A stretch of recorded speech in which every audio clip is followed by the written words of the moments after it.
Good morning, everyone. It's day 68 on the Florida Trail. We are literally just leaving camp.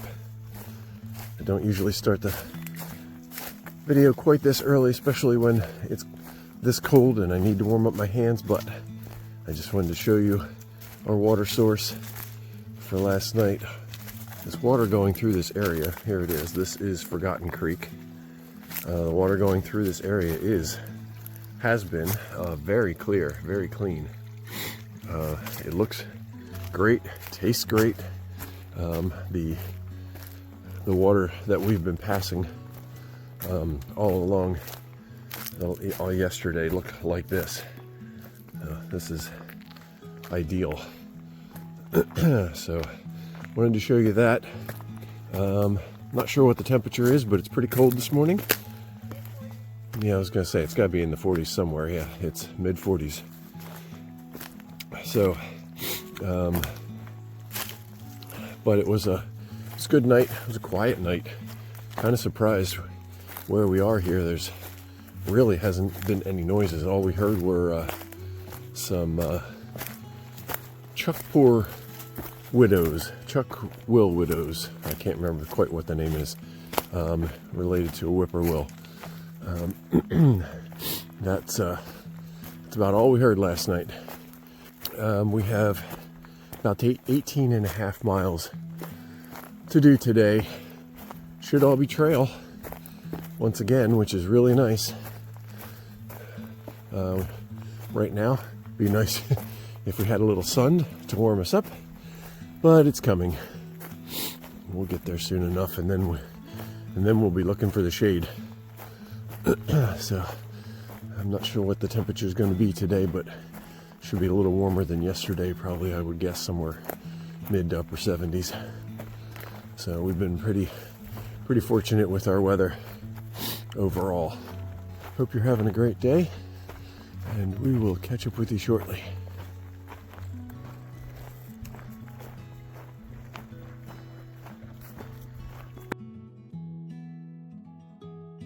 Wolf Creek, again, just admiring the water quality here. I mean, who knows what's in the water as far as chemicals or whatever, but it sure looks nice. And it tastes good too when you filter it. And Lafayette Creek, really nice. This there's a warning about this section about flooding under heavy rains, that this can get dangerous down through here. I can see how that would be through this section in particular, but we have gorgeous water today. Gorgeous weather.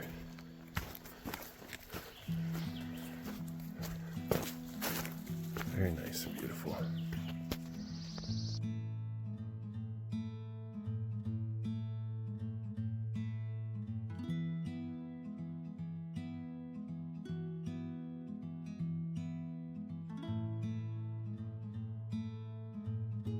All right, saying goodbye to the Lafayette Creek.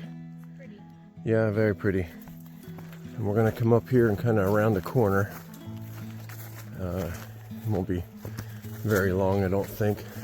And we will start walking next to the Magnolia Creek.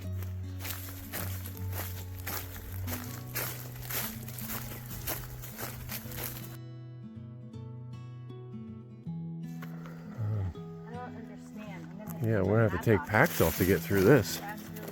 It's quite narrow. That's a little odd. Huh. Little coyote. Not sure where these streams get their names. Just a little one. Looks like good water though.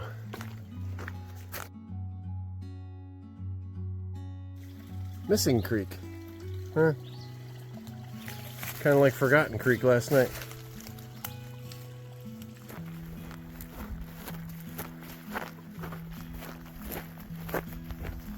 So we're walking along this section now that leaves the Magnolia Creek and kind of loops. I'm not really sure how far out. It comes out here to a campsite and then goes right back to the creek again. But apparently it's to avoid that there's a ravine over here off to our left, to the north of the of where we're walking right now. So that's what we're doing. And up here on top of the hill, it's grasses and long leaf pine replanting. It's nice. Yeah, this is the Steephead campsite, kind of all the way out here at the end of this ravine avoidance part of the trail. Looks like it's, yeah, there's a bench back there. Some nice spots for camping under the tree. Yeah, it's nice. And then right down here should be water. We've been walking pretty much right next to Magnolia Creek since we left Lafayette, and this is the first really good look we've had of it. It's been down through the trees the whole time. We had a little bit at the beginning and a little bit very briefly just a bit ago. And this is Sweet Spot Creek flowing into it. And this is where we're having lunch. All right, folks, we are now officially entering the Eglin Air Force Base section of the Florida Trail.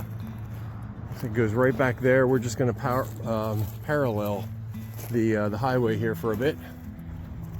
There's the map, Eglin, and then after we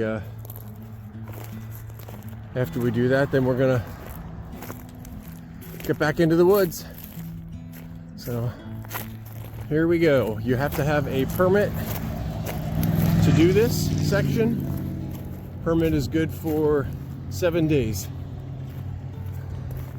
and it's not complicated to get the permit, but the information on getting it was not very clear in far out. So we figured it out, and we will need our 7 days to get through. You need to check a map that they put out. You're supposed to check that every single day going through this section to know what parts of the base might be closed because of whatever maneuvers or bombing testings that they're doing, whatever it might be. So the whole base is broken up into different sections, and you need to check that map. The only problem is, I'll say, and maybe it exists somewhere that we just haven't found, is that the closure map with all the sections on it does not show the Florida Trail. But the map that does show the Florida Trail doesn't have the sections on it. So it's a little back and forth to try to figure out, you know, exactly where you are and if you're in a closed section or not. So from what we hear, that this should be open pretty much all the time, because even if the section right to our left was closed, we could just walk along the highway, which is, I guess, not part of the base.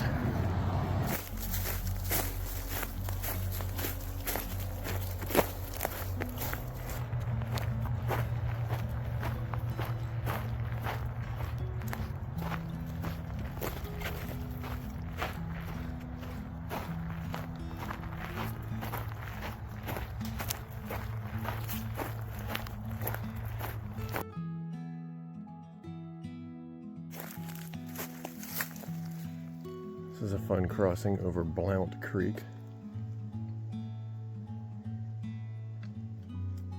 Oh, there's a cable there to hold on to. Something. Nice that it gets wider over here. It's bouncing.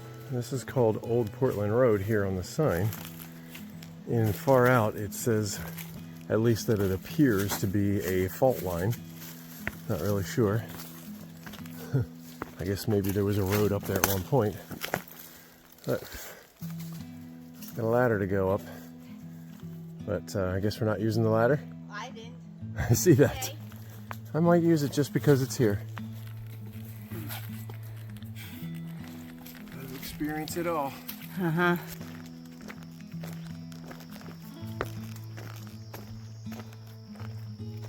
The Alaqua Creek Bridge. It's pretty impressive. Although this says the Demon Bridge. I guess it's the Demon Bridge over the Alaqua Creek. Interesting. It's quite, yeah, it moves a little bit, but considering where we are, this is quite the endeavor. Guess that's the Alaqua Creek. Okie Creek. Nice. Haven't seen one of these type style bridges in a while. All right, here we are with the wrap up for day 68. A little bit of a unexpected ending today. We started out at the Forgotten Creek campsite, which was great. Nice little creek there. Forgotten Creek was nice, good water. And then we walked along the Lafayette and the Magnolia Creeks. Those sections were very nice. Very nice, right? Yeah. Yeah, it wasn't.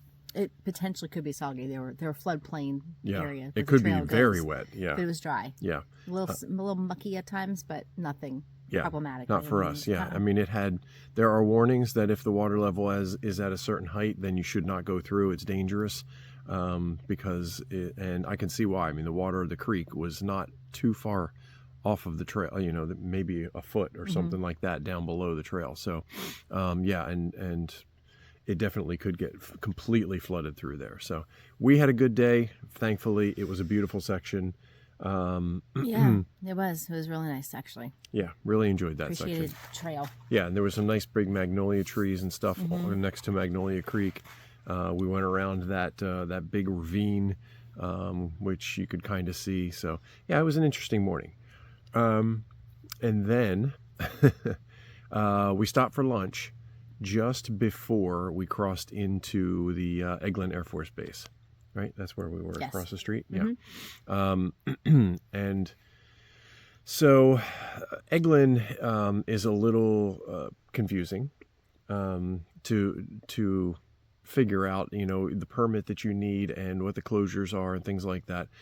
We don't need to go into all that stuff. You just need to be on your game. It's a different kind of strategy. You just can't hike in and you know, hike along. You need to pre-plan and you have to pay constantly, attention. Yes. Yeah, they have this thing called a PAM, a public access map.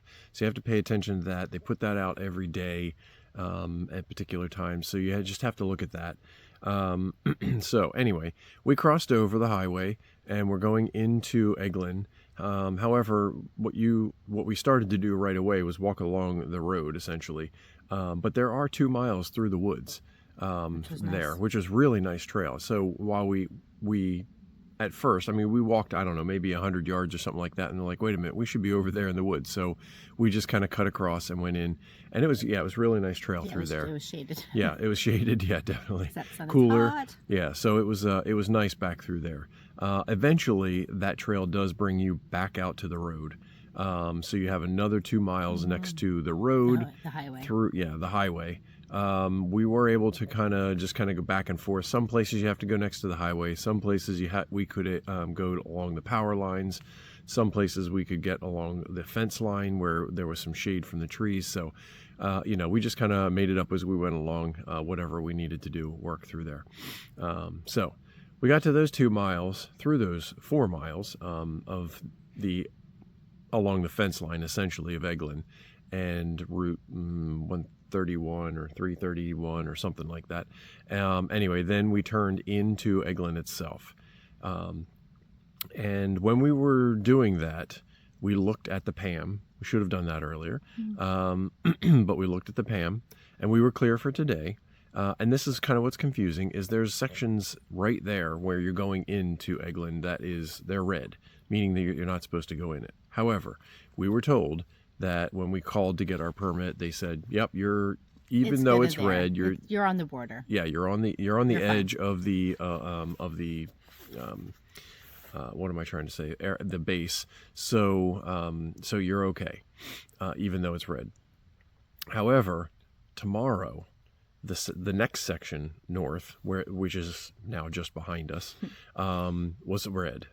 So we weren't sure if we were able to go through that section even though it was red, or because there's some mixed communication. So in far out it says you should be good all the way up to this certain point, which would have gotten us through that new red section. However, there's some other... It would have been red tomorrow. Yeah, so... And I would have taken that chance. We weren't sure what to do, and the only thing that we really could do to make sure that we didn't get stuck at that red section and not be able to move forward was to go through today, which meant another 6.7 miles today on top of our 18, almost 19 mile day. We survived. We did. We survived. It Nobody wasn't. died. No, nobody died. It wasn't. It was great trail. So let's just say that the trail through Eglin so far has been really nice. It's beautiful. Beautiful. Once again, a lot of mature trees. Mm-hmm. It's very reminiscent of the Appalachian Trail. Yeah. There's some cruisy sections, but then there's lots of up and down. Yeah, ups and downs. Especially too. around the creeks, which is makes sense. Over 1,500 feet of elevation gain. I didn't even look yet. Yeah, we have a lot. At one point. Yeah. So so we pushed on, ended up with officially 25.1 mile day today, and so that was just unexpected ending, but it was the only thing that we really could do to kind of make sure that we were safe for tomorrow. So that means that the plan for the next 2 days is slightly changed, and tomorrow we're going to be doing another 25-mile day. This time we know ahead of time, so we can kind of plan our breaks and things accordingly. But anyway, so yeah, that's what we're looking at. And then the next day we get into Crestview. So. All right, so I think that's it. As you can see, it's getting dark. Yeah, we obviously didn't plan on getting to camp this late, and our laundry is still hanging out. We have to finish. I haven't eaten dinner yet, so so that's it for day 68. So we'll see you tomorrow on day 69. Have a good night. And here we are at the Alaqua campsite for the night. Starting to get dark, so we're going to do this quickly. We got actually a picnic table, which is fantastic. We rarely have picnic tables in, and lots of space for lots of people. And there's even a grill and a fire ring with several benches, no backs, but benches. Yeah, so this is a really great space. Water is about 0.1 down from. Yeah, something like Hellfire. That Hellfire Creek. Yeah. Anyway, it's a funny name. All right, I'll show you that in the morning maybe if I remember. All right, have a good night.